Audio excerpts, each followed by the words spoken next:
Hi friends, welcome to our channel. জীবনে দরকার নিজেকে খুশি রাখা। নিজে যদি খুশি থাকি তাহলেই তো অন্য কাউকে খুশি রাখতে পারবো। আশেপাশের লোক, পাড়া প্রতিবেশী, ওরা তো অনেকই কথা বলবে, কিন্তু আপনি যখন বিপদে পড়বেন ওরা কি পাশে এসে দাঁড়াবে? দাঁড়াবে না তো। নিজের সিদ্ধান্ত সব সময় নিজে নেওয়া উচিত।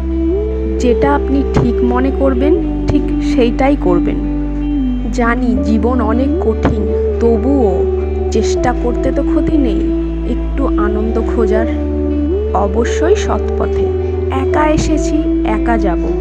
ওকে কি বললো না বললো সেটা ভেবে কি নিজের আনন্দটুকু ছেড়ে দিব?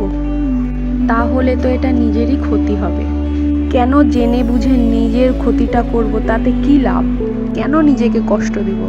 প্রথমে রাস্তা কঠিন হতে পারে, কিন্তু আস্তে আস্তে সেটা কিন্তু একদম সহজ হয়ে যাবে।